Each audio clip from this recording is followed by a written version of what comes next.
আসসালামু আলাইকুম। আজকে আমরা প্রিপজিশন সম্পর্কে জানব।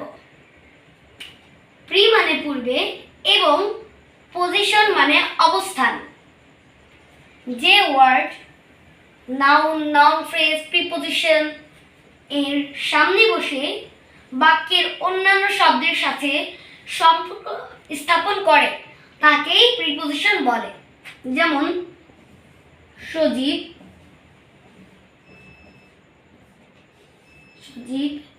is coming with Monir.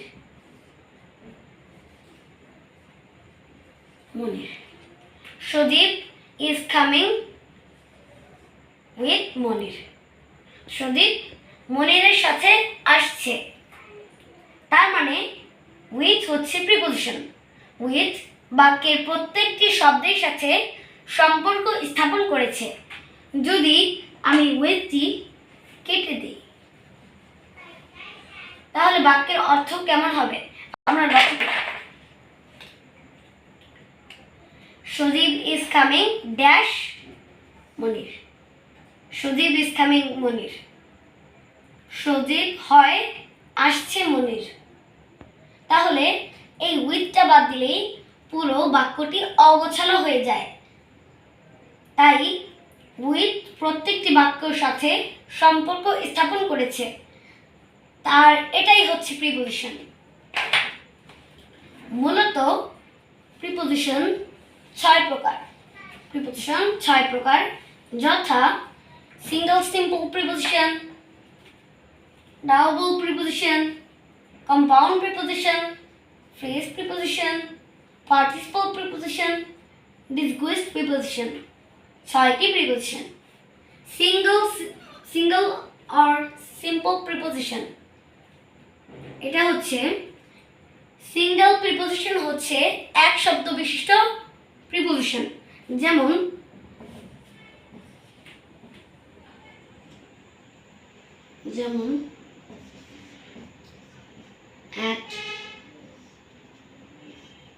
at, with, on, to ইত্যাদি। এইগুলো হচ্ছে সিঙ্গেল প্রিপজিশন, মানে এইগুলো হচ্ছে এক শব্দ বিশিষ্ট প্রিপজিশন। এটা হচ্ছে সিঙ্গেল প্রিপজিশন।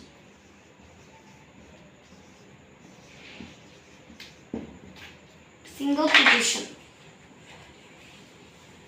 এখন আমরা জানবো ডাবল প্রিপজিশন। ডাবল প্রিপজিশনটি হচ্ছে সিঙ্গেল প্রিপজিশন এর সমন্বয়ে ডাবল প্রিপজিশন গঠিত। যেমন অন একটি সিঙ্গেল প্রিপজিশন এবং টু একটি সিঙ্গেল প্রিপজিশন। তাহলে এই দুটোর সমন্বয় হচ্ছে যোগ করলে হয় অন টু। তাহলে এই অন টু হচ্ছে ডাবল প্রিপজিশন। এখন আমরা এটা দেখি। ইন হচ্ছে সিঙ্গেল প্রিপজিশন আর টু হচ্ছে সিঙ্গেল প্রিপজিশন। তাহলে এই দুটোর সমন্বয় হবে ইন টু। তাহলে আমরা বুঝতে পারলাম ডাবল প্রিপজিশন হচ্ছে সিঙ্গেল অথবা সিম্পল প্রিপজিশন এর সমন্বয়ে গঠিত প্রিপজিশন।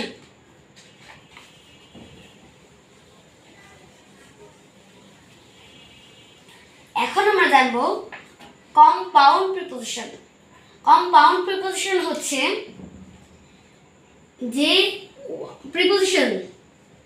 প্রিপজিশনের সাথে আরেকটি ওয়ার্ড বা পার্টস অফ স্পিচ যুক্ত হয়ে একটি প্রিপজিশন গঠিত করে তাকেই কম্পাউন্ড প্রিপজিশন বলে। যেমন অ্যাক্রস।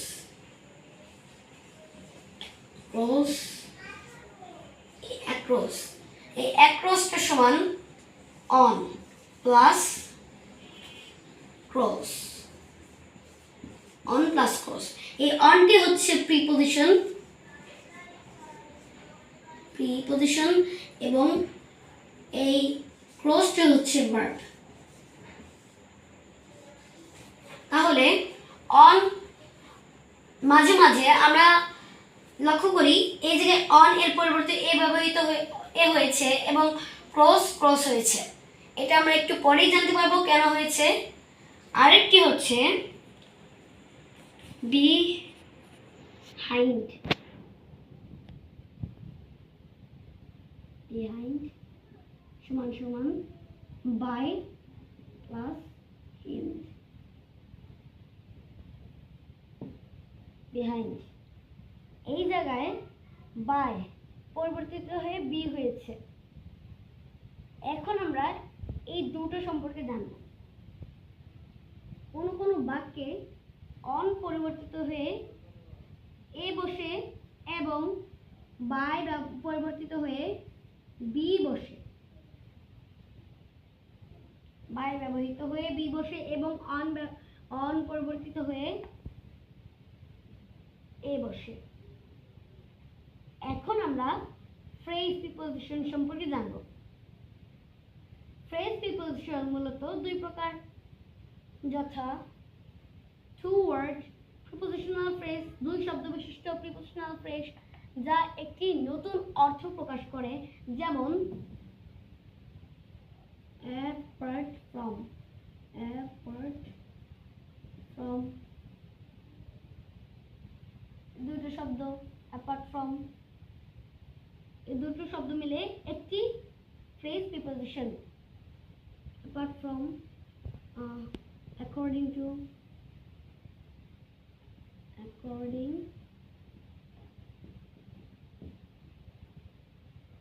এটা হচ্ছে টু ওয়ার্ড প্রিপোজিশনাল ফ্রেজ। এখন আমরা থ্রি ওয়ার্ড প্রিপোজিশনাল ফ্রেজ সম্পর্কে জানব।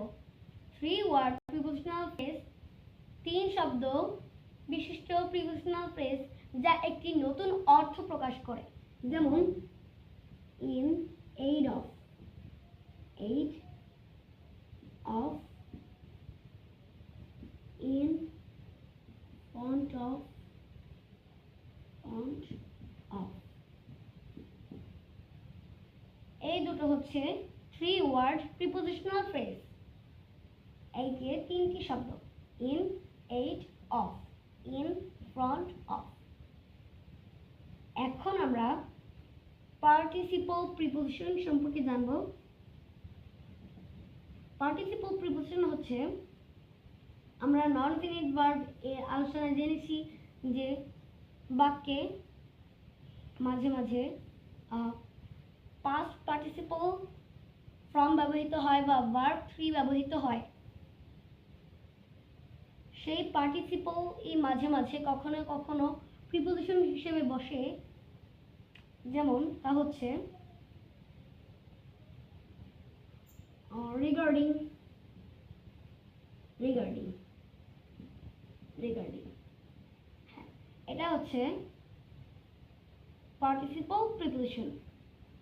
এখন আমরা ডিসগুইসড প্রিপোজিশন সম্পর্কে জানব। ডিসগুইসড মানে ছন্দবেশ।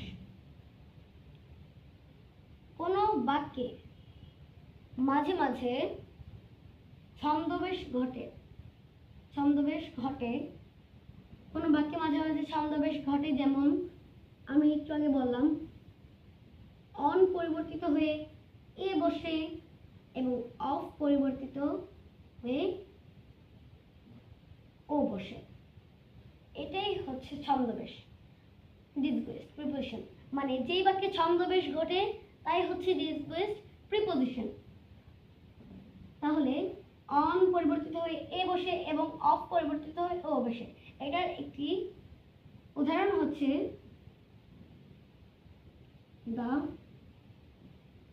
salt cost is on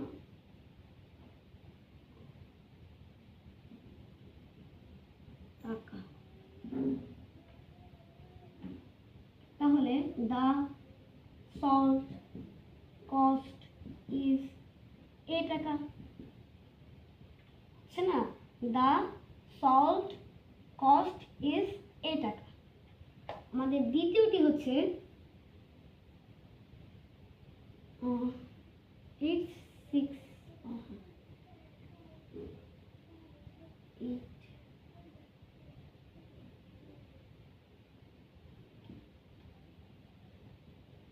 6 of clock.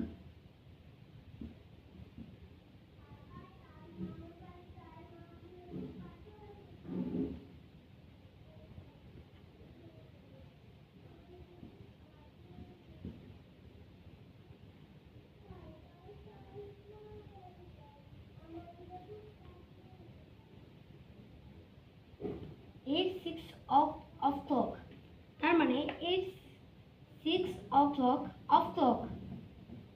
এই জায়গায় ঘড়ির 6টা বাজে আর আমরা বলি it's 6 o'clock, 6টা বাজে, তাহলে দুটাই এক।